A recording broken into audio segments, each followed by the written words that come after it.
Welcome. What we're going to do today is we're going to talk about social media and digital marketing. There'll be some videos in this, but I'm not going to show them completely, with probably one exception. You can see the links that are there, and I'll probably show the videos in a bit more detail in the live class. If you remember, we talked about digital marketing a little bit, particularly when we were talking about channels of distribution. And I used this figure, and I'm going to refer back to it, um, more or less talking about the role that digital marketing plays. And fundamentally, digital marketing is really a channel issue. For the most part, it's a channel issue. There will be some sort of kind of aspects of this which are related to the capturing of data. But even then, that's kind of linked to the nature of the channel of distribution.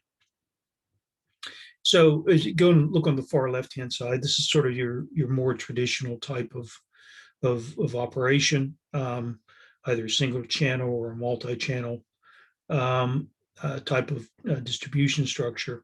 And the one that people are effectively trying to push towards is this omni-channel discussion, where effectively the consumers are kind of part of a larger ecosystem, and the retailer or the operator effectively tries to control the platform on which all this information is flowing through.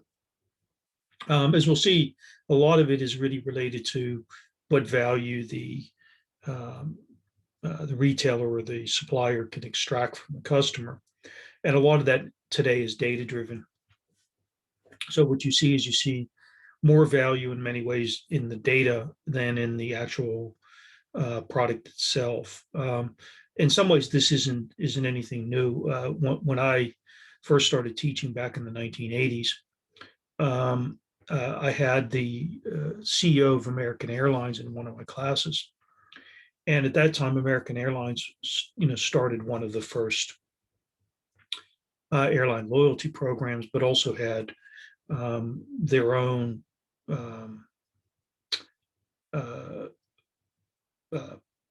reservation system called Amadeus.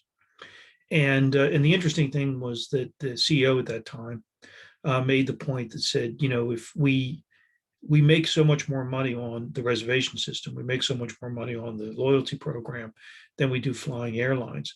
If we could actually do all this without actually having an airline, we would actually be even more profitable. But at that time, it was impossible to disintermediate the actual airline itself from the reservation system and the loyalty program. Now, today, we've essentially broken that link. But that's simply because the loyalty systems have expanded, but also the data gathering and the way in which the systems are used today are very different. So this is not necessarily a completely new idea, but it's one that's been refined by the nature of technology.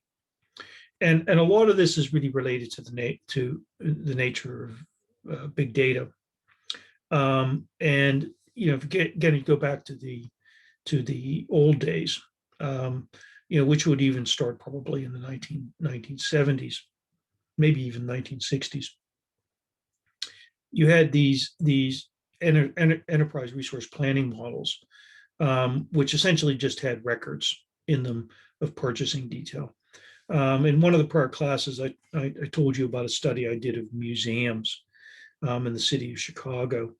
And to actually track people, we literally had to use the cash register receipts. That was all the data that they had. So to be able to figure out how many people went to a museum on any given day, you literally had to go through all the cash register receipts. Today, you move far more forward to where you're operating in sort of a continuous information environment. But even today, the big data doesn't necessarily have a lot of value in and of itself.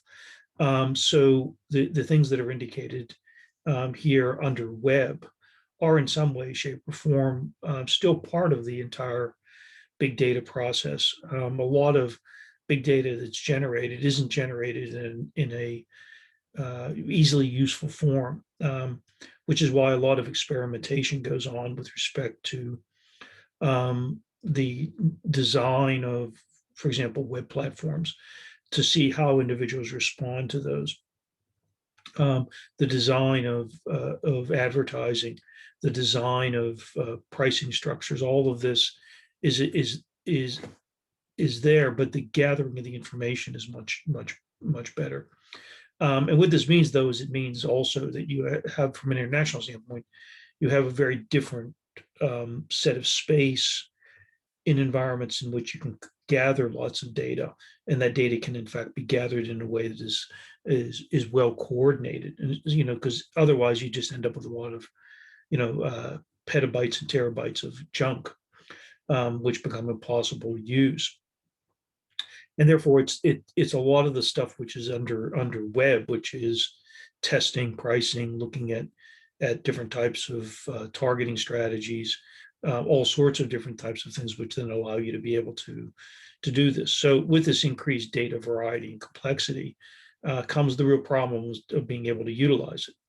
What it also means, that in very data-rich environments, such as you might find in more sophisticated economies, you can utilize this much better. In less sophisticated economies, it simply doesn't work. In other words, you're not going to see a lot of big data application in Papua New Guinea or the Niger Delta.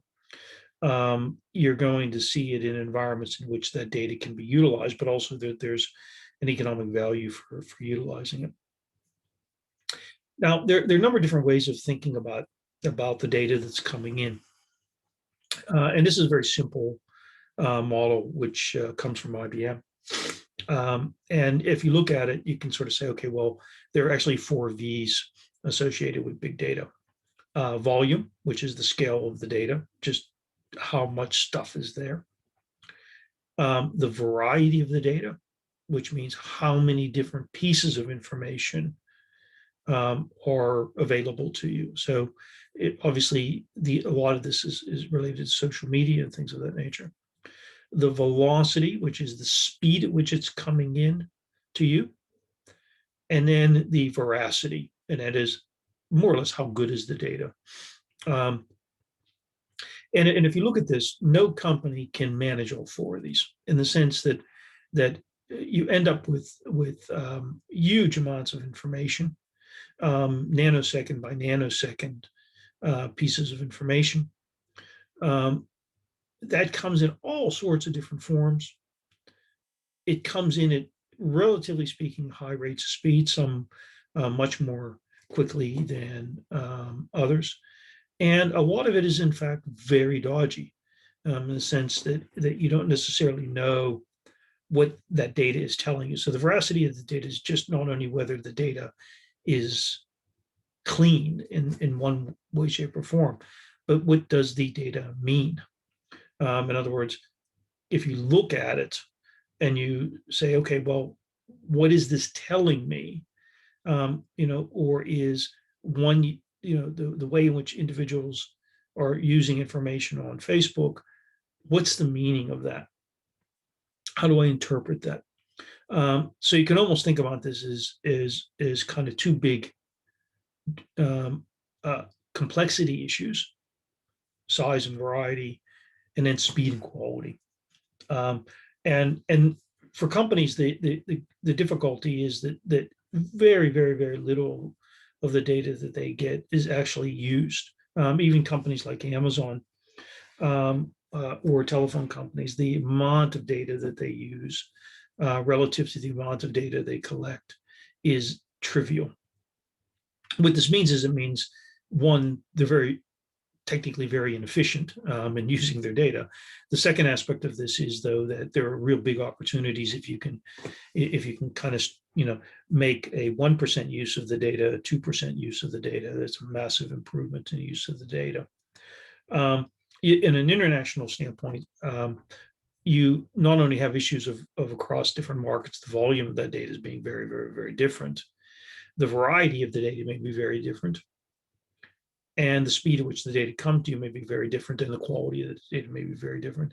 And one of the reasons that many multinationals end up using country by country structures around a lot of their marketing is because of this issue.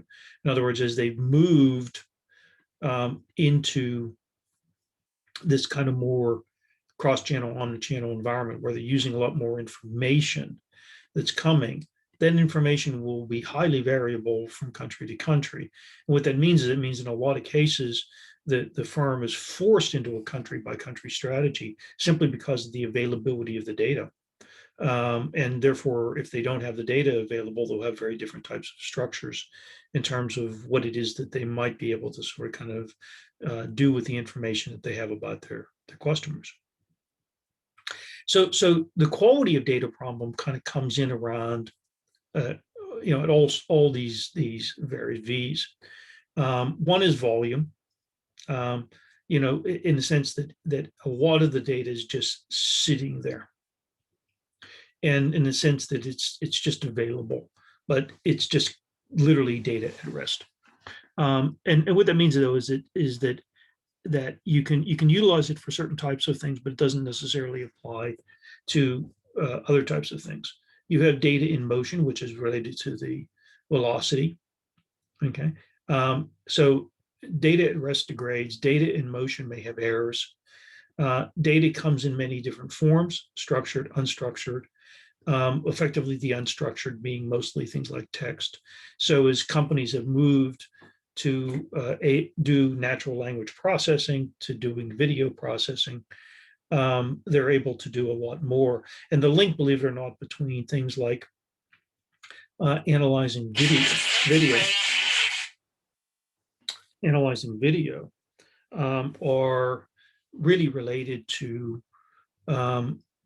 things like sensors. So a car that sees an individual or something that senses an individual is no different in many ways than the company scanning the web and looking at videos. And then you have data in doubt, which is the veracity issue, is probably the biggest one. And it is issues related to inconsistencies, ambiguities, even in the case of data in motion, the kind of timing associated with the data, and what it is that you might ultimately do in terms of the nature of the approximations that you use to simplify the information that's available to you. And one of the things that you have, which is a big issue, is this aspect here, okay? And that is that data never sleeps, okay?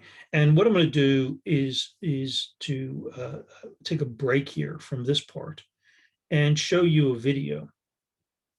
And with respect to that video, what I'm going to do is provide you with a kind of way of thinking about how your data leaks. So this goes back to 2013, which shows how old it is, but it does reflect a lot about the nature of data utilization. This is Liz. She has a surprise for her boyfriend. She hasn't told anyone about her plans, but she can't keep them a secret. Google knows Liz is planning a trip because she uses Gmail. Liz is no stranger to Google. Google already knows Liz by her email account and her internet address, and it knows her contact list. Liz's internet service provider has a lot of the same information about her, including her full name and street address. When Liz searches for flights, Google also knows that she wants to go to Hawaii. When she clicks on a travel site to buy tickets, it knows the search terms she used to get there. The travel site also knows when she's planning to go to Hawaii. And it knows who she's traveling with and her frequent flyer status. The federal government also learns where and when Liz is traveling and who's traveling with her, and checks if she's on a terror watch list. From the moment Liz clicked on the travel site, dozens of advertising and marketing firms also have begun tracking her online behavior with small computer programs called cookies that they have embedded in the site. These firms may not know Liz by name yet, but they know her by unique tracking codes and can follow her movements across the web. They see when she goes to another site to read about the best beaches in Hawaii and immediately start showing her ads for bathing suits. They learn more about Liz's interests when she goes to her favorite shopping site. Google, Facebook, and Twitter also are gathering more information about Liz's behavior, with share buttons they have embedded on the shopping site, even if she doesn't click on them. Facebook learns that Liz may be interested in bathing suits through its like button, even before she posts a picture of a bikini on her wall. Her post confirms her interest in bathing suits to Facebook, which immediately shows her an ad for a diet shake. The tracking doesn't stop when Liz goes to the mall. Google knows where Liz is headed because she uses Google Maps. As she drives along, a police car scans her license plate and enters the number into a law enforcement database.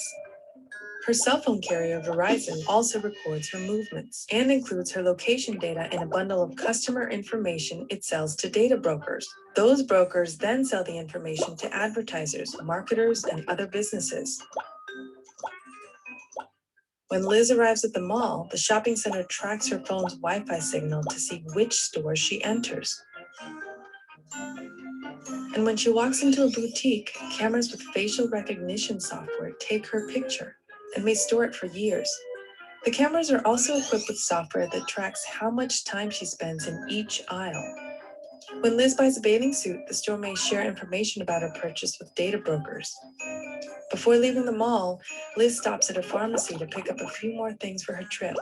Because Liz signed up for the drugstore's rewards programs, it tracks her prescriptions and shares information with marketers about her purchases, including the home pregnancy test. And through a partnership with the drugstore, Facebook learns that the diet shake ad it showed her earlier in the day was effective. Many of the advertisers and marketers that track Liz claim they cannot identify her, but these firms have a pretty good idea of who she is. Google and Verizon have a much clearer picture of Liz because they know her email contacts, the phone number she has called, and the locations she's visited.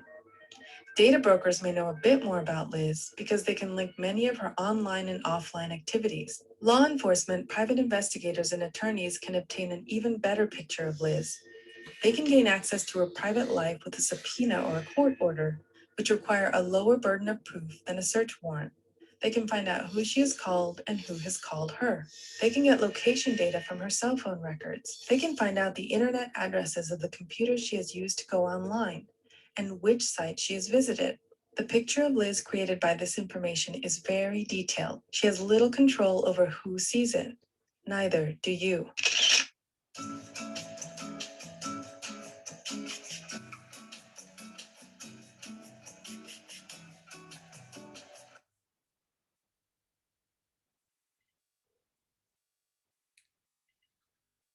So what we see there is we see a kind of microcosm of all of this information. Now, the one thing that is quite critical in this, right, is sophistication associated with merging all of this information together. And again, from an international standpoint, the question, of course, is the infrastructure in place to be able to do this? And the more that infrastructure is in place, the more information that a company would have about this. But effectively, you leak this data, whether you know it or not. Now, when you look at this, a lot of companies will use various what are called digital touchpoint models. And again, you don't necessarily need to have a digital component to this, but effectively it works a lot better when you start talking about various types of digital touchpoints. And there are different models associated with this. Is just one of these, where the customer moves through awareness, consideration, purchase, service, loyalty. Okay, where the touch points associated with awareness are different from the touch points associated with consideration, are different from the touch points associated with purchase, service, and loyalty.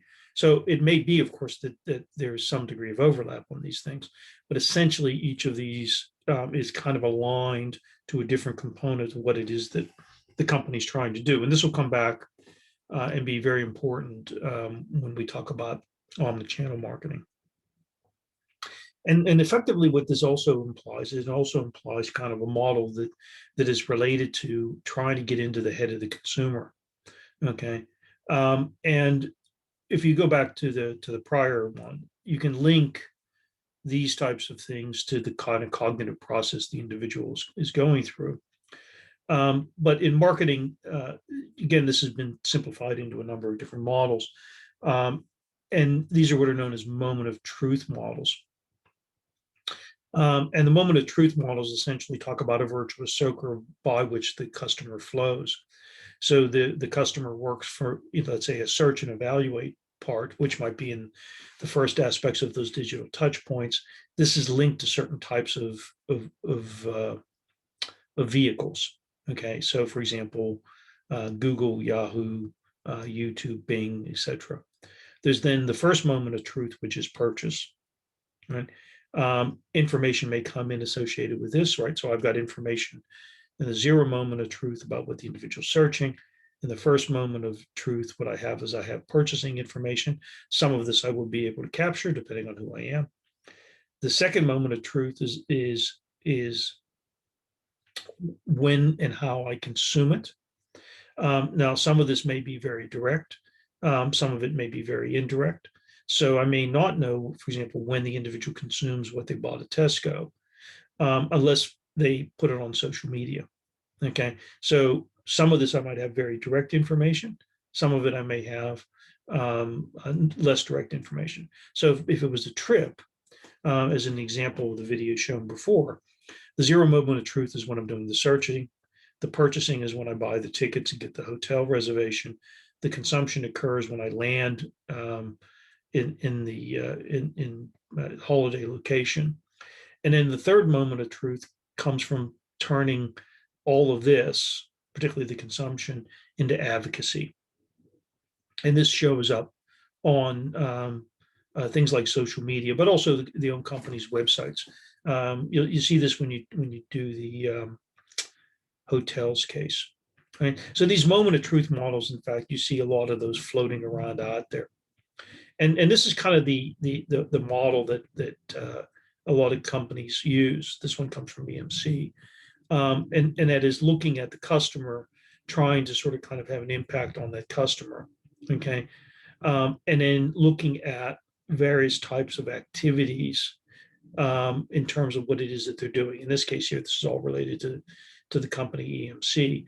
But the main point here is that this is trying to kind of look at that entire process by which the customer is operating, and then using these components, these moments of truth. And if we go back to the prior slide, what are the most appropriate digital touch points at each of these points in terms of the nature of the way in which you're doing it. So for example, if you have a customer who goes through this, but they're not engaging in advocacy, companies will actually try to prod you to engage in advocacy. They want you to do an evaluation. They'll give you the opportunity to post that evaluation in some way, shape, or form. In some, such as Trustpilot and others, they will automatically post it. The only thing being whether it's posted on their website or it's posted on, via your Twitter account or your Instagram or Facebook account. So all of these are kind of part of a circle. The idea here being that if you can move the customer, obviously this is kind of awareness, trial, and consumption. And what you want to do is you want to get, if all you get is you get this, then the customer hasn't become kind of an ad for the firm. Firms move in particular to sort of say, okay, well, we want some percent of people looking to purchase. Obviously, we want the people who are purchasing to use. Once they've used, we want them to go beyond that and advocate. And this then becomes kind of a big issue. And you can see a lot of this in terms of the nature of where it links to traditional communication techniques. Internet techniques tend to be more personalized, even though that sounds kind of odd in some ways. If they're done well, they can be customized at the individual level. And you can actually even go to the point where you see ads which are very specific to you in terms of the nature of, for example, the gender or racial mix of the people in the ads. They can be more participatory. And again, this is driven by a desire to engage in two-way communications, which are enabled by the internet. They're more peer-to-peer, which means that when you're engaging in advocacy, or you're doing ratings, or you're doing other types of things, these are aimed at peer-to-peer, particularly in what used to be called word of mouth markets, which are now kind of more peer-to-peer influence markets. And it's more communal. It actually allows you to then create online communities, particularly if you've got a kind of repeat purchase sort of environment. So I purchased, for example, I recently purchased an automobile, as I said before. BMW tries to get you involved in a BMW community. Whether you do or you don't is really up to you. The same has to do with purchasing a sports equipment. Peloton is an example of one where they try to create a community. Okay. And this is kind of interesting when you look at this. I actually put up both of these. If you look, for example, with the digital ad spending worldwide, one of the things that you see basically that's exploding. But the more interesting thing is this one here, and it is internet users who are influenced by social media. And you'll sort of see in North America, G8 countries, Europe, it's actually reasonably low. These countries here are very, very, very high. And part of the reason that this is argued is that these are countries in which the institutional structures are such that false communications or misinformation on the part of companies is socially and legally sanctioned. In these countries, it's much less so. In other words, individuals here believe that there's some veracity, and they can trust the information that they're receiving through kind of standard media modes.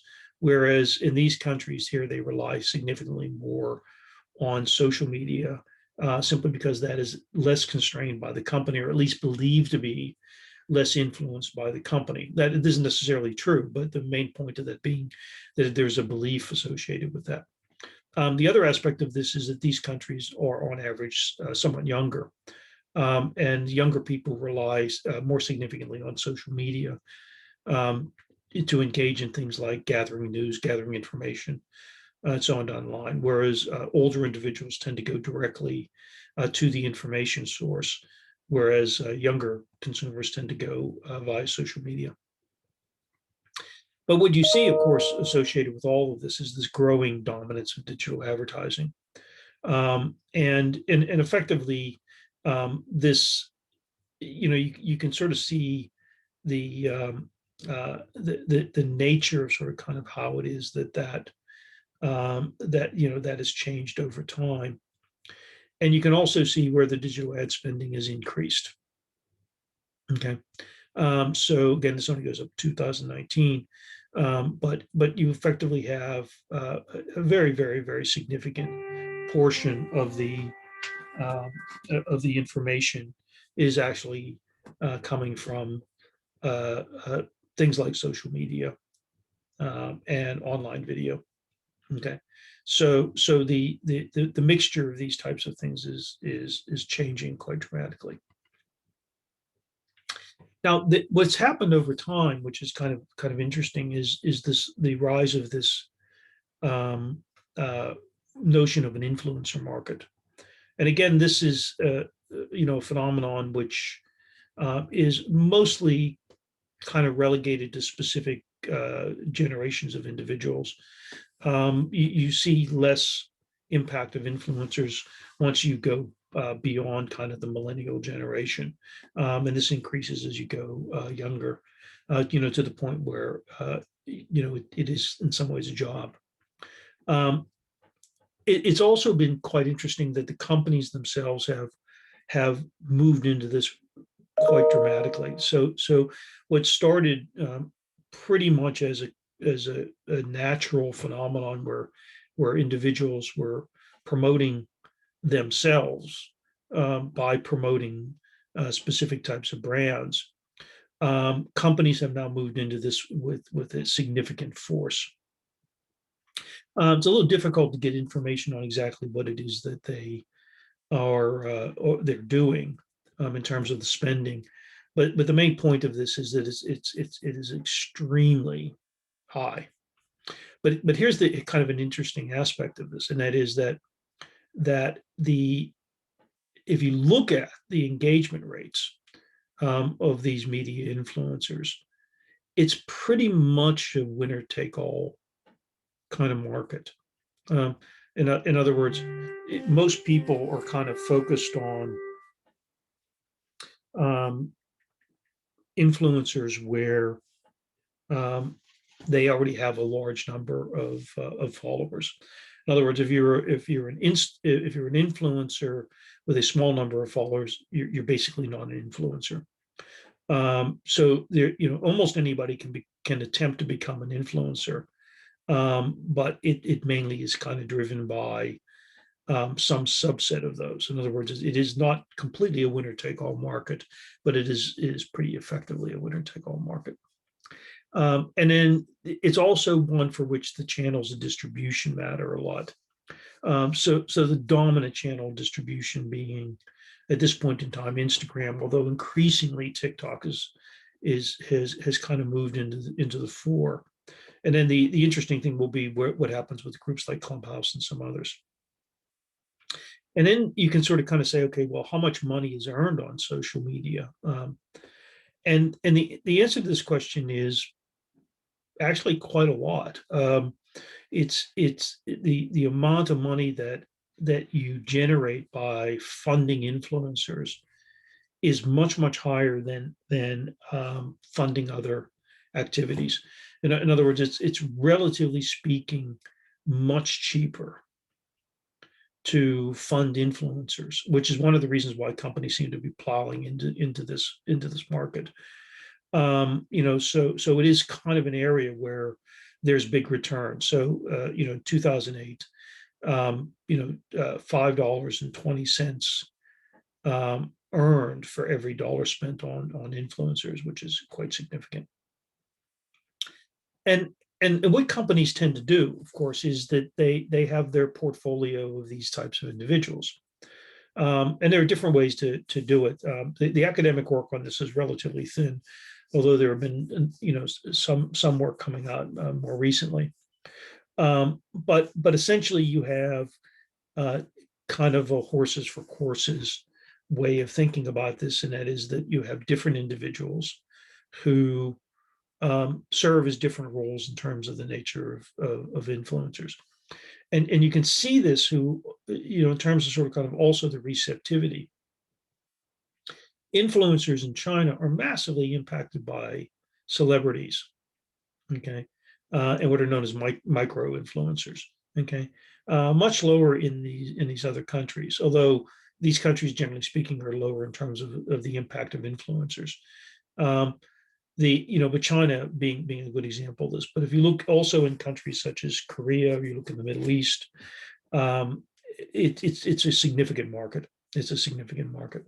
But this is kind of the portfolio. And so what companies will try to do is companies will, of course, try to sort of kind of find the right individual in terms of this, and then utilize them in some kind of complex combination.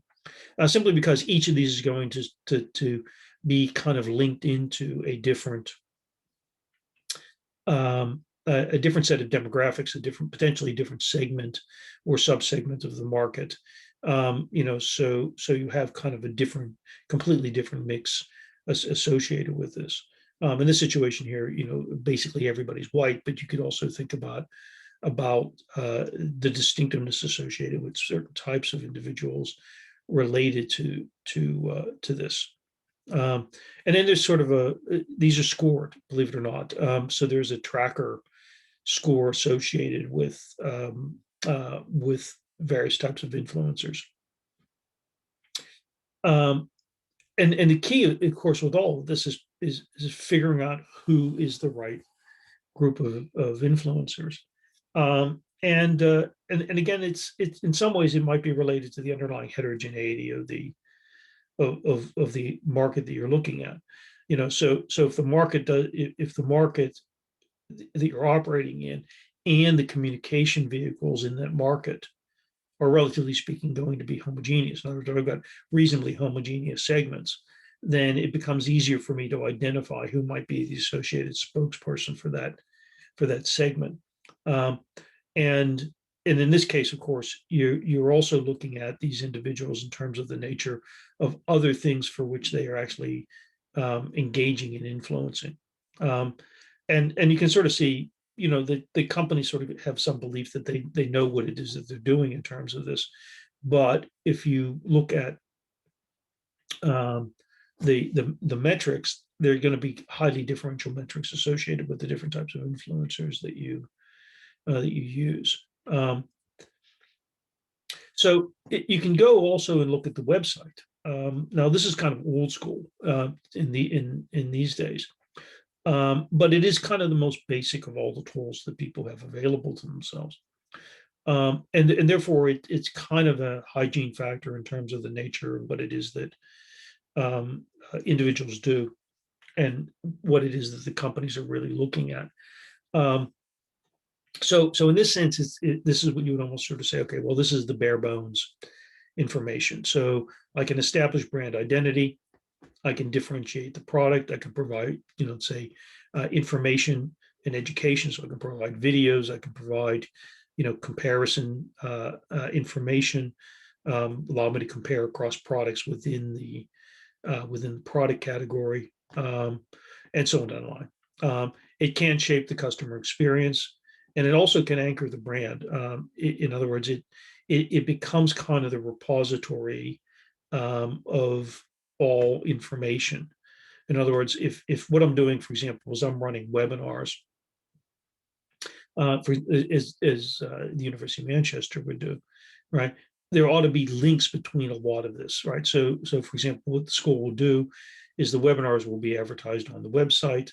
The webinars will be that website will push them out onto social media.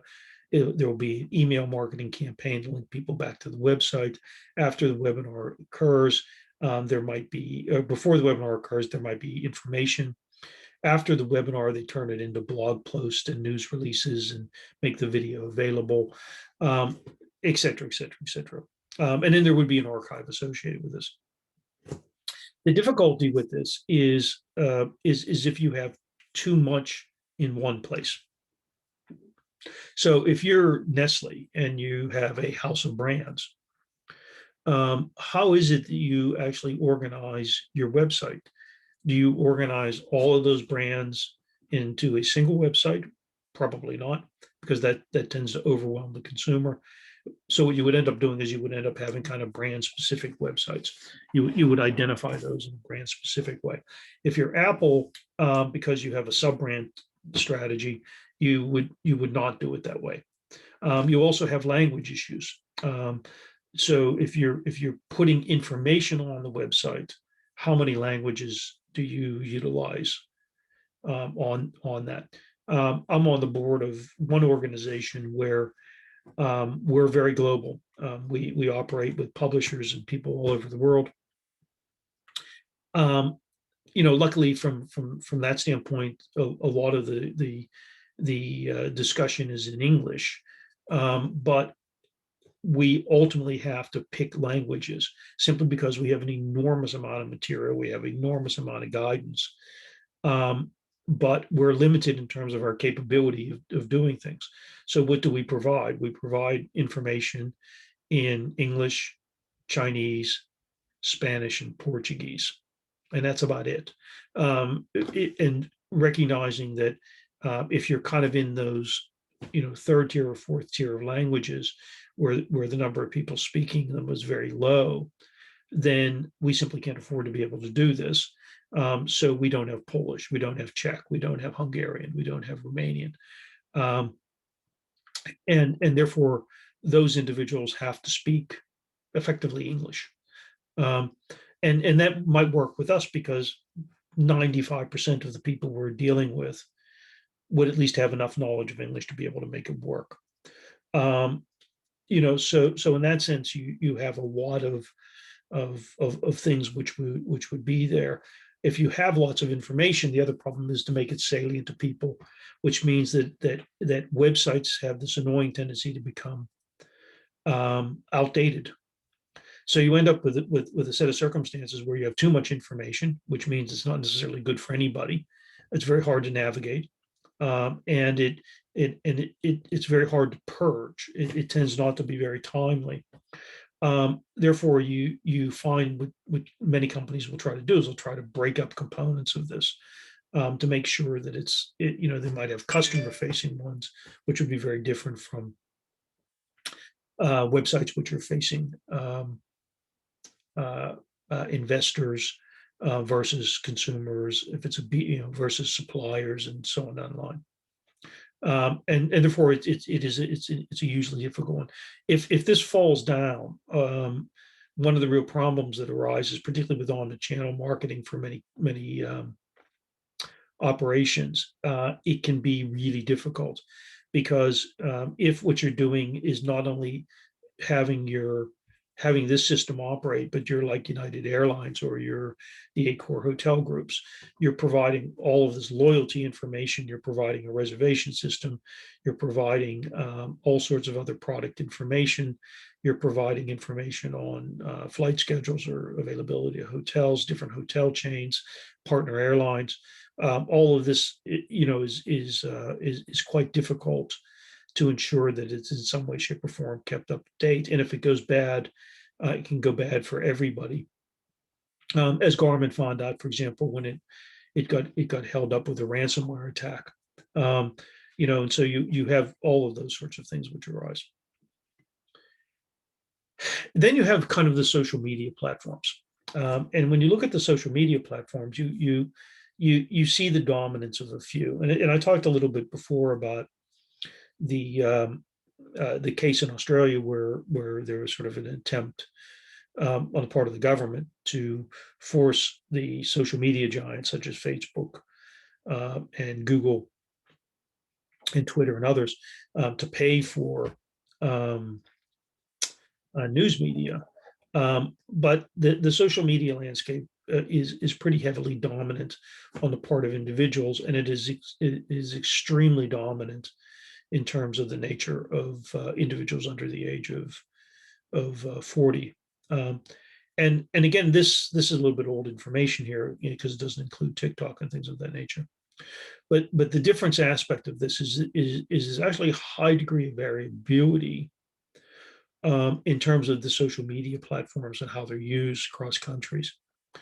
So individuals utilize these in quite different ways, and they utilize more multimedia channels. So different individuals will use different mixtures of these, and that will be related to a number of different types of things, but also the ubiquitousness and how the platform may have been adapted over time. And therefore you have kind of a very different set of circumstances, even though it's not given here. If you look at, say, something like LinkedIn as another example of this, which is a more professional type of social media, it gets used in a distinctly different way by individuals. So, for example, lots of academics use LinkedIn to try and kind of push out things because it's much more of a business platform.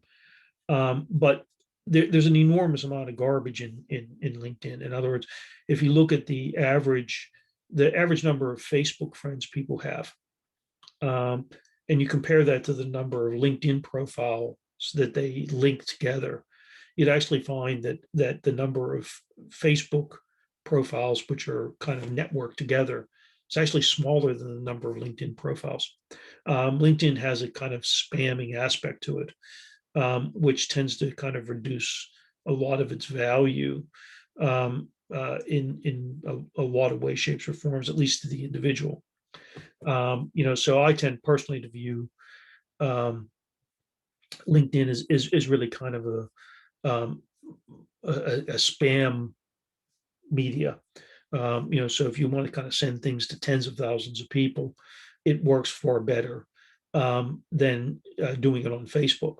Okay, but believe it or not, if you structure your Facebook profile right, or you have multiple Facebook profiles, you're much better able to tailor and direct what it is that you're directing to the right sorts of people that you might think you're going to be able to direct it towards. So you do have kind of that aspect of it, but it also does reach very different markets, right? So if I was going to promote AMBS programs, LinkedIn may actually be better to do that, particularly for master level um, and things like a DBA program, than would promoting it on any of these other kind of platforms. Okay, but the social media use globally is very different, and it's globally very different. Um, not only because of the demographic differences across countries, but also the nature of the way in which individuals engage in communications. In areas where you had very strong and very solid direct media, either newspapers or television, and that had high degrees of trust, social media more or less accommodates within that structure. If you have effectively low trust in those types of things, such as, for example, the newspapers and media were dominated by the government, social media takes on a much different profile in those sets of circumstances, which means that it becomes an alternative to those very quickly. And what it means is, it means that's the fastest way to reach individuals. You also see this in terms of how much time people spend on their computers, as opposed to how much time they spend watching television or reading newspapers in kind of old form paper formats. And then you can kind of see how the companies use this. And the companies are very active this way.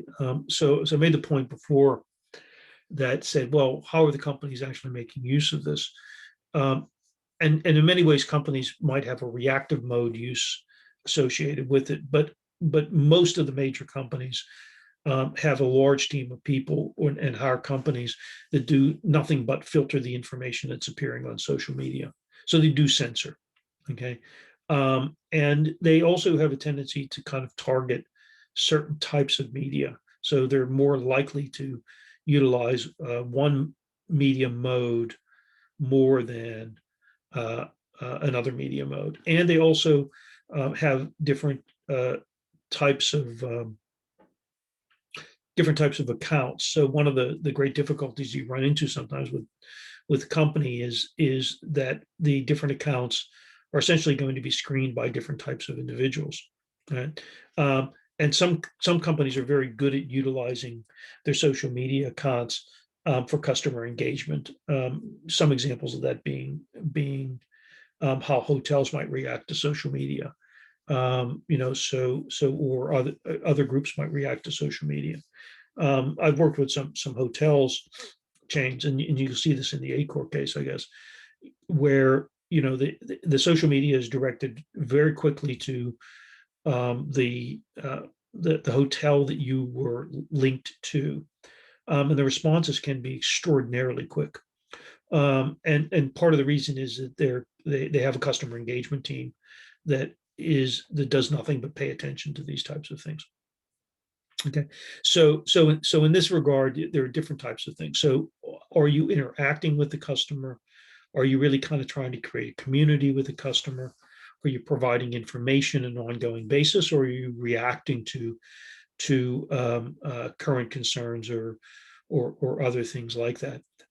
I stayed in a hotel once in the Middle East, where the quickest way to actually get something delivered was to actually send a tweet to them, and which means that if you go to them and sort of say, I think I need this, and you tweet it, it was actually faster than if you tried to call them up and do it. And the reason was it seemed that if you called them up, you actually got a different person than the person who was sort of following the tweets. But they actually started to promote this. So there are different ways to think about how the companies would be utilizing this. And individuals obviously will have multiple accounts, but the companies themselves increasingly become more and more and more sophisticated in terms of what it is that they do.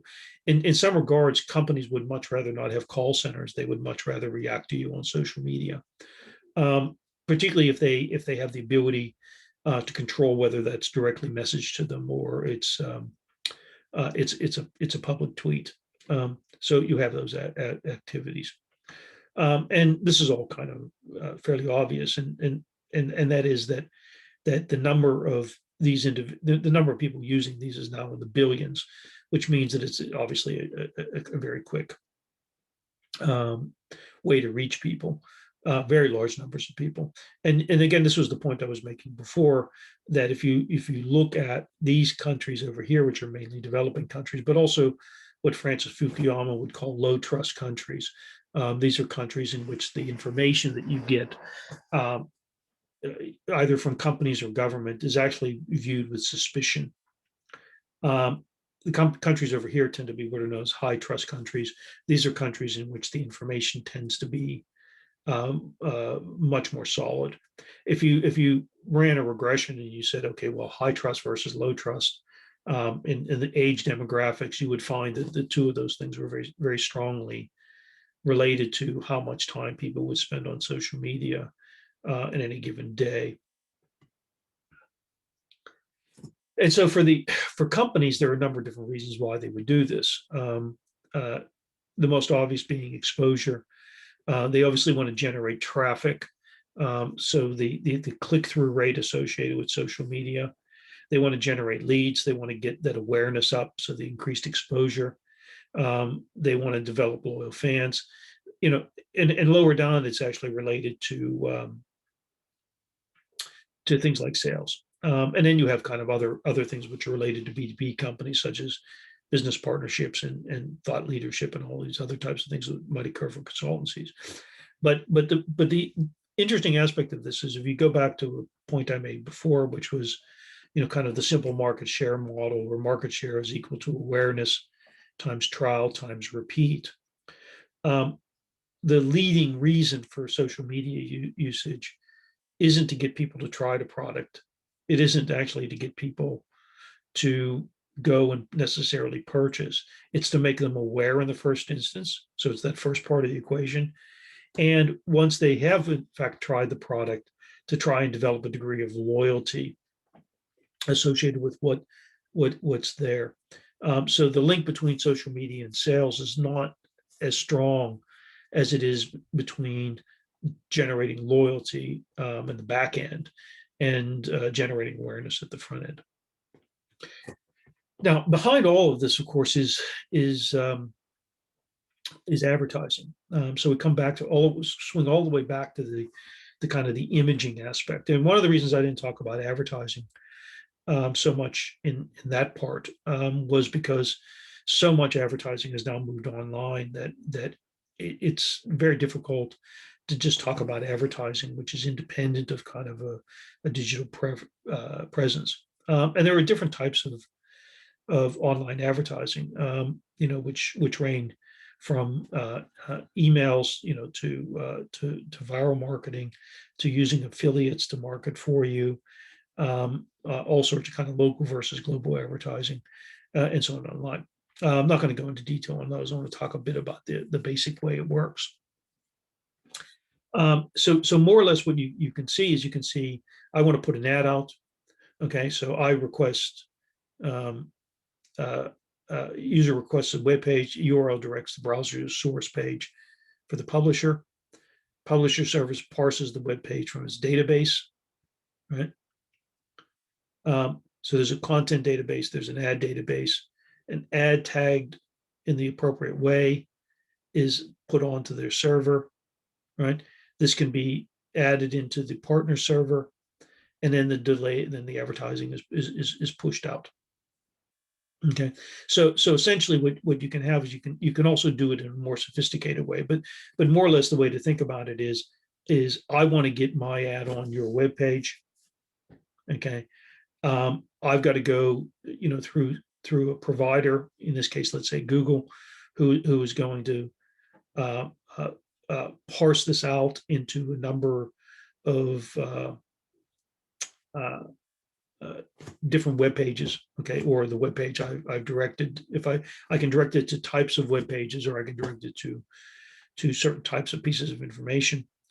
The browser itself will more or less kind of be tagged in a way that the content and the ad databases are linked together, so that when that ad comes up, so suppose that you're, kind of an Asian female looking at, I don't know, some sort of fashion item or some sort of cosmetic item, that there's a content database which has information which will say individuals using that database, using that web content should link to my ad.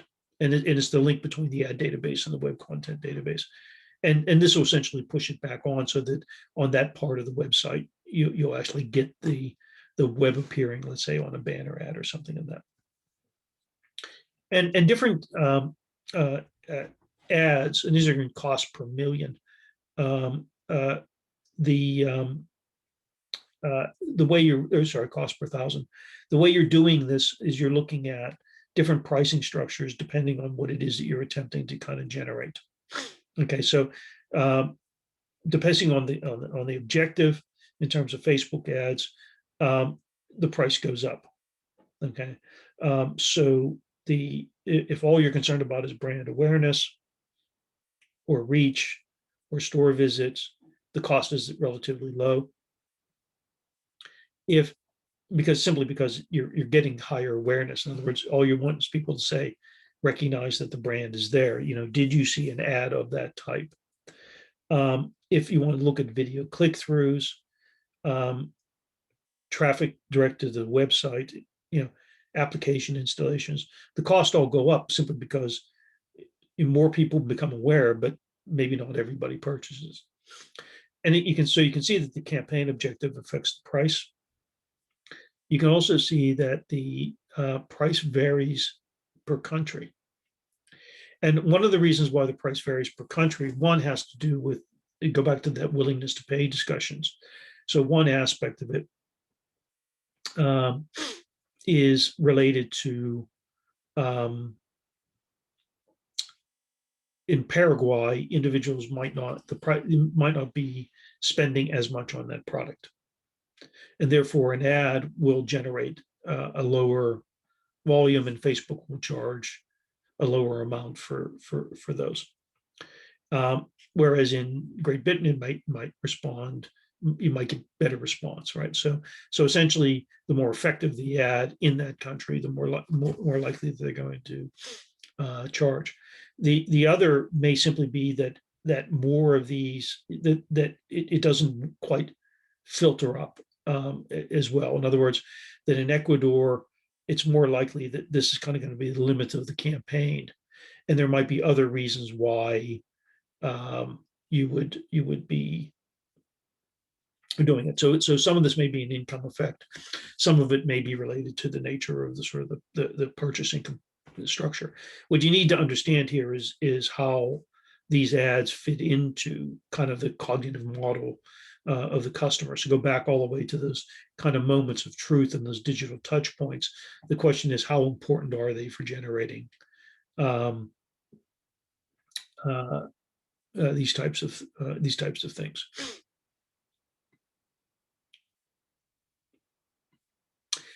Now, one of the problems you do run into is that how much of this people actually see. And so if you partially go back to the issue which is related to these costs, if you take something like Facebook just as an example here, I use a filter which blocks out Facebook ads, and that filter essentially means that I'm relatively speaking a dud from the standpoint of this, but also cognitively, individuals will tune out certain types of things. So if I'm looking at the New York Times, and I took this off the Times, and I'm a subscriber to the Times. I'm looking at Men's Style. Cartier pops up. Okay. Now the question, of course, is, do I even pay attention to this? And the answer is with very, very low probability. Do I pay attention to this? Which means that affects the nature of the of the advertising draw associated with it. But this is something that's kind of old with respect to ads. And that is, what percent of ads do individuals actually pay attention to? And going all the way back into the 1960s, people were doing things like eye movement tests, looking at these types of things. A lot of this drives the attempt to kind of generate viewability, and in the sense that do people, for example, pay attention? So one of the reasons that the pop-ups became very important, and now you have pop-up blockers, right? Is simply because individuals were paying no attention to this, and if a pop-up comes up, you can't ignore it. Okay, and so the question is, how many of these things are at least visible by the individual? Okay, and what you see is that it's generally speaking about 40%.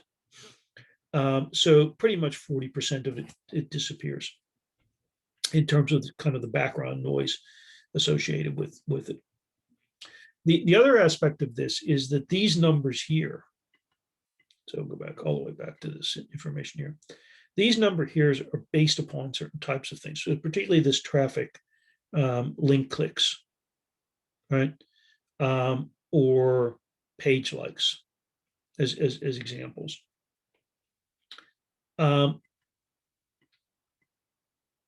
Well, there are entire farms where they simply click through. Okay, so this is an example. This is one where it's just phone after phone after phone connected into the network. What it does is it just simply clicks through. Okay, so the click farms essentially generate money by clicking on ads. Okay, you also have spamming capabilities where companies insert ads into websites without publishers' permission. So basically, they hack into the site. So if I went back all the way to that first example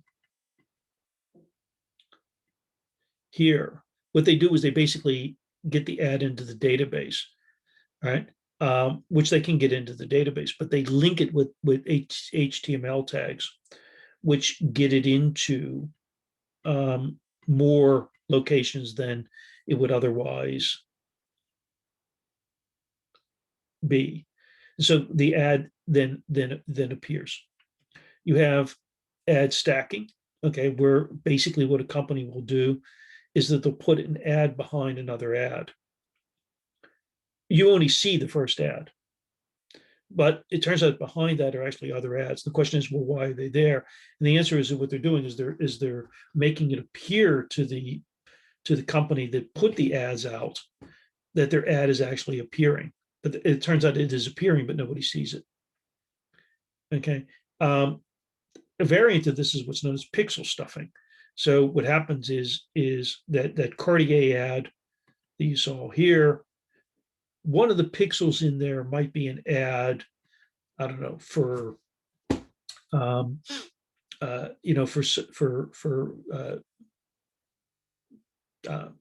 phone covers. So the plastic covers, right? So again, from the standpoint of the company, that ad appears to have appeared, let's say, on the New York Times site, but it actually is not noticeable to anybody.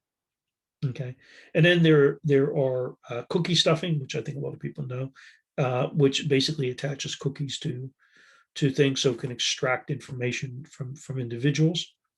And then there's domain spoofing, which is more or less kind of redirecting what would otherwise be a low-profile website is essentially as a premium one. Now, a lot of software today essentially does this. So you'll get, for example, from Google, if you use Google Chrome, you'll get an error coming up, sort of saying this website's attempting to redirect you. Okay, this is kind of the nature of domain spoofing. You also then have the attempts to sort of kind of clear and have remove the cooking components. These things here are for the most part just ways of sort of screwing the advertising agencies or the people putting the ads out. In other words, make it appear that their ads are more effective, putting their ads in places where it doesn't kind of really have any impact or people don't even see it. And then these are sort of aimed at actually redirecting individuals. Okay. And this actually all occurs by getting into that network, which kind of links the ads to specific types of information in the XML code. Okay.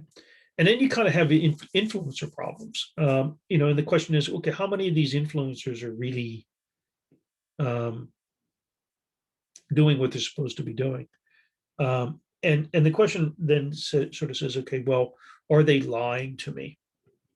And the way this is tracked is it's what's known as they use a tracking mechanism looking for what are called inauthentic comments. So an inauthentic comment, more or less, is the influencer saying something about the product which is factually incorrect, and or even in some cases arguing that they are an influencer for a company when in fact they aren't an influencer for that company. And you might say, well, why would they do that? And the answer is that what they want to do is they want to increase the number of followers. Remember, I told you that the influencer market is very much a winner take all market. So what I want to be able to do is I want to be able to get 2 million followers rather than 50,000 followers, so that I can actually then go to the companies and say, I've got 2 million followers. And one of the ways in which I can build this up is actually through inauthenticity.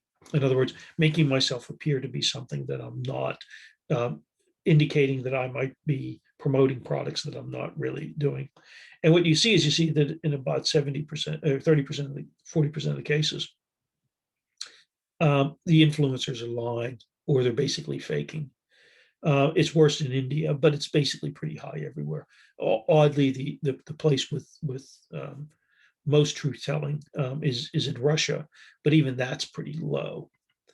And so basically, what are they doing? They're trying to generate fake followers or to fake people into following them. So, for example, they create contests, but the winners of the contest are actually friends, or they may be fake individuals. They have large spikes in followers. Okay, they have kind of they're sort of off the trend lines. Okay, they get comments left by other influencers. Okay, in some cases there have been situations where the comments were actually scraped off other web pages and then just inserted into that one influencer's web page. So they were sort of saying, "Oh, Kylie's really great," but they weren't talking about this Kylie; they were talking about another Kylie. The types of where the engagement comes from. So companies, for example, look at certain types of posts and say, those posts should have more engagement. Other types of posts, you're actually seeing this, and then where these people are coming from. So one of the reasons the India one might be high is because there are too many followers from that country. Okay, and there will be, there are companies out there, and get them on the dark web, who will basically generate followers for you. So they have algorithms which more or less follow your site in ways that are attempting to sort of kind of get around this. And there are also other ways to think about what it is that you can do. I think I'll probably show this one in class because I think it's sort of kind of an interesting one. But this one here, Carly, I think is a really curious one. So what I'm going to do is I'm going to show this one simply because this video is related to the company itself, as opposed to the other one where it's very much a fashion retailer in Scandinavia, past the Norwegian retail group Varna. In 2018, Carlings launched its online store, years after the competition. The challenge, make it known. We really wanted to challenge the business we are working in and really to put a statement out. And we had great discussions internally, and we decided to contact Wise. Based on the fact that they were 10 years too late, we actually spin it around. So we start thinking of what would a web shop look 10 years ahead, and of course inspired by the gaming industry. It's games like Fortnite and the whole virtual skinning of your avatar. We kind of thought like that must also be what you have on web shops 10 years ahead, digital clothing. So that's what we pitched to them basically. Our generation lives in a paradox. On one hand, we love to express our style and creativity online. On the other, we want to reduce all the production waste that has a negative impact on the environment. According to McKinsey, clothing sales have leapt 60% since the arrival of social media. So Virtue, the creative agency at Vice, created a way of producing a virtual collection of clothes designed to fit perfectly to create an image for use on social media, and all without making a single garment. After a great meeting with the Carlings marketing team, it didn't go quite so well at board level. We presented the idea and nobody was clapping. So we're like, oh, that didn't went well. So they said like, we're gonna call you back in 2 days time. And then they called and say like, it's off, it's too risky. That meeting was the strangest meeting of my life because actually, I honestly didn't understand what they were talking about, making a digital collection and all those kind of things. And I was like, this can't be serious. This is nothing that the consumers would be interested in. So we invited them to a workshop under the idea of that we're going to present new ideas. But what we did was kind of creating a workshop of leading them towards taking the decision to actually run with this idea at the end. And during that meeting, the CEO kind of like puts his fist to the table and said like, okay, let's do it. So that decision was made right there. It was, yeah. Even though you presented exactly the same. Exactly. He knew that he was taking a risk, but he said like, we have to do this. It's such a great idea, so we have to do it. I understood that this may be something. We are hitting a nerve here. I spoke to my daughter, actually. She's 12 years old, and I told her about this, and she made me realize that it's not that strange, actually. It's not that strange, and it's not that far-fetched or science fiction, because people are buying it already today. People are already buying skins on Fortnite. People are using filters on their social media, and so on.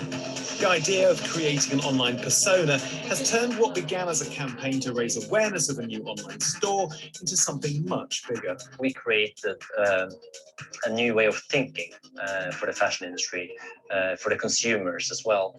We know that we have a lot of influencers out there creating this fake reality that is not available for the everyday boy or girl. And I think we challenge that and say that, hey, it's possible. We can make a digital clothing collection which actually has zero environmental effect, and we make it available for everyone. The collection is genderless, it's sizeless, it doesn't matter what fit you are. We will design it directly on you. The team picked up the Digital Craft Lions Grand Prix. It was a highly competitive category. Digital craft is a tricky category because in 2019, everything can be digital. So anything could have been entered, but one thing that we made sure that we looked for was things that were uniquely digital, things that can only be done by digital and only distributed in digital. What I loved about this piece, in addition to the ambition that he had, the scale of the social issue that this piece was addressing, and now I would say humanity is facing. Number one, the environmental crisis that we have. Number two, it's making a commentary about the fashion industry from a social media perspective. And this one is making a direct statement against the consumption culture that we live in through social media. This was rewarded because this could be a small leap for an industry to actually change an industry. And especially within fast fashion and sustainability, there's no one solution to it. So they need a lot of solutions to tackle that issue. We actually have got the possibility to talk to the world about our values, and that yes, we work with retail. We know that we have a lot of challenges when it comes to sustainability, but we are aware of that and we are doing whatever we can to reduce those issues.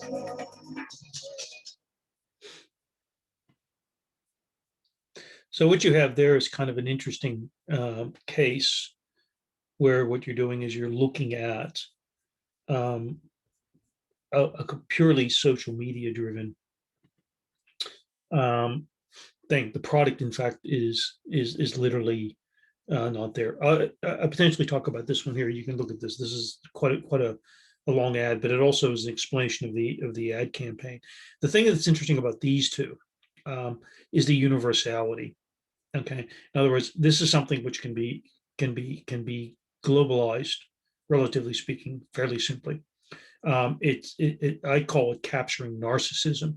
Effectively, it's going after those kind of narcissistic tendencies in individuals which exist in all cultures. This one here is actually going after love and caring and things of that nature. Also massively successful. This one extraordinarily successful in terms of sort of kind of what it was doing. It's pretty impressive set of ads. You also have something which is related to using network effects, and in this one I use an example of WhatsApp, and essentially looking at, in this case here, looking at voting.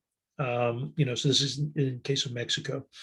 But the using this as sort of kind of networking, WhatsApp has been effectively used, particularly to reinforce network effects. And part of the reason, of course, is that you have kind of groups associated with it, and you can direct information literally straight into that group if the individuals are sort of kind of part and parcel of that group.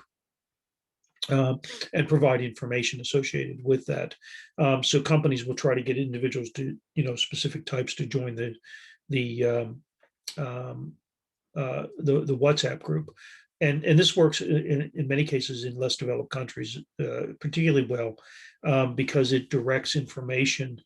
Let's say around a specific cause, or in this case around voting, to the individuals who effectively are going to be receptive to those types of things, but it goes directly to those individuals. You then have what are known as short form campaigns. TikTok has started to pick up on this, but Twitter was sort of kind of probably one of the biggest examples of this, where you have a whole series of ads. The Fortnite campaign was one where they basically had their own launch. They screwed up their own launch and created a black hole, and then got millions of people to respond to this one here. This one was actually one which was done in India, which was related to getting people to apply for jobs as a mattress sleeper. Again, these were all short form campaigns. In this case here, they got however many millions of individuals to sort of kind of jump into the Fortnite launch. This one here got, again, tens of millions of responses. But what they did is they then kind of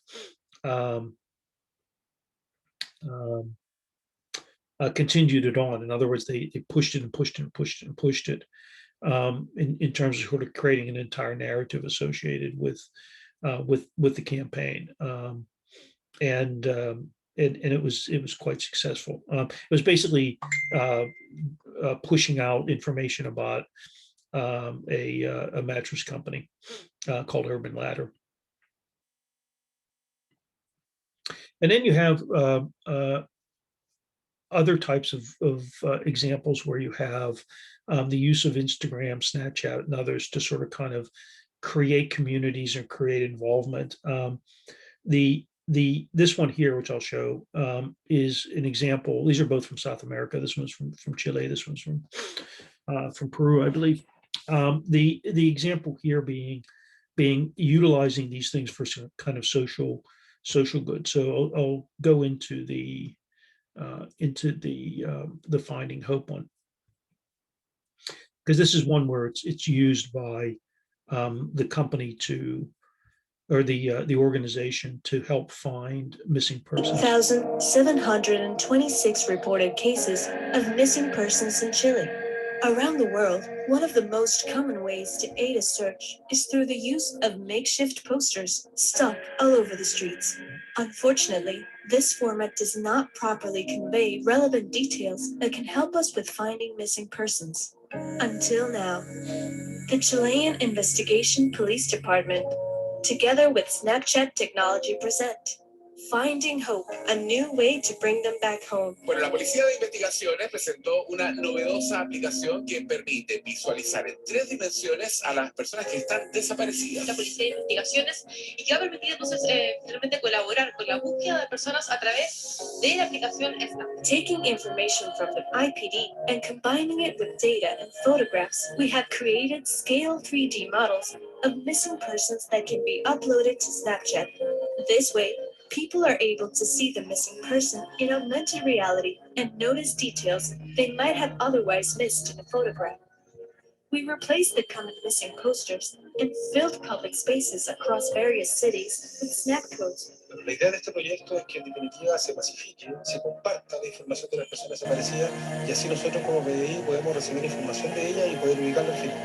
Millions of people started scanning the codes and sharing the 3D models on social networks. Thanks to this innovative form of searching, they were no longer just in the streets. Now they were in every phone and nearly an entire country.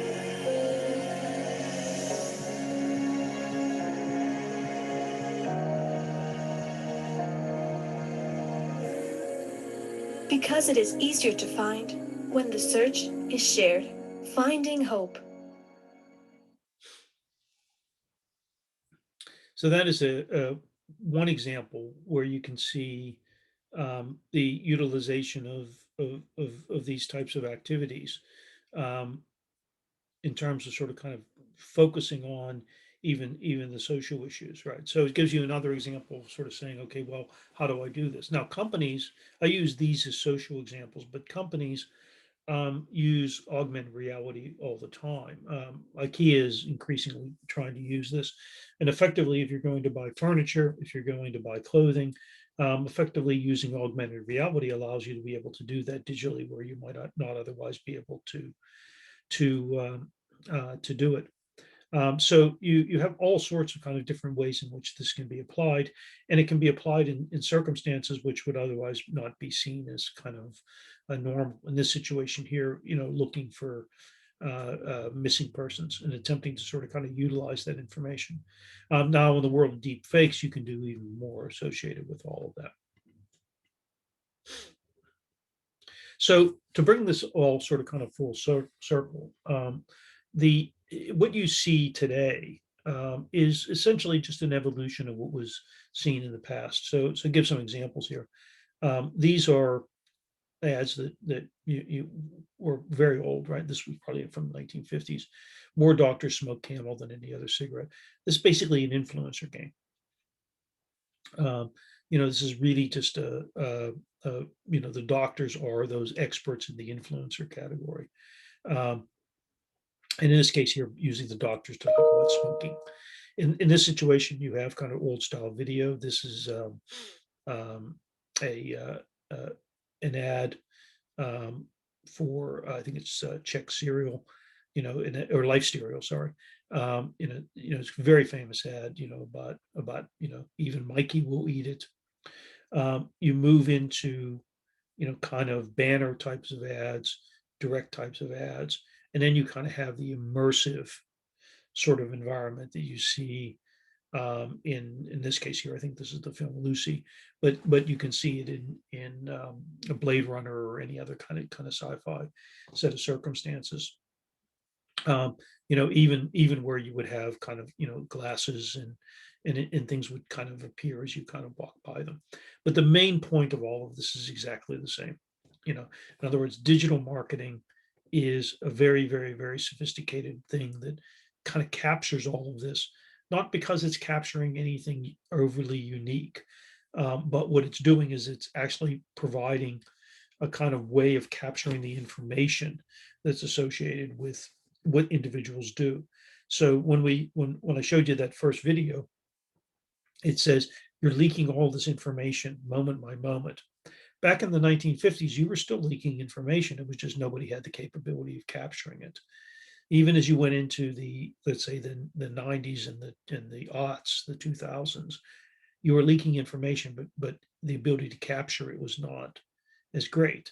As we move into kind of a much more virtual environment, it's not the generation of that information that's really there. The information is still being generated. It's actually being able to capture it and quantify it and utilize it in real time. So this would all be based on surveys, focus groups, etc. This would be based on surveys, focus groups, maybe a bit of experimentation. Okay, this is actually kind of more emergent in reality. In other words, I can survey you without you knowing you're surveyed. I can follow your behavior without you knowing I'm following your behavior. And I can tailor your future based upon this. Now, of course, this requires me to be able to be in an environment in which that capturing can occur. So, give examples. If you're in Kenya, or you're in South Sudan, or you're in Myanmar, in Sri Lanka, how much of that can I capture? Well, maybe not as much as I would be able to capture in Germany or Poland or Austria or the United States or Canada, or Australia or China, but effectively the basic underlying models are all the same. So thank you.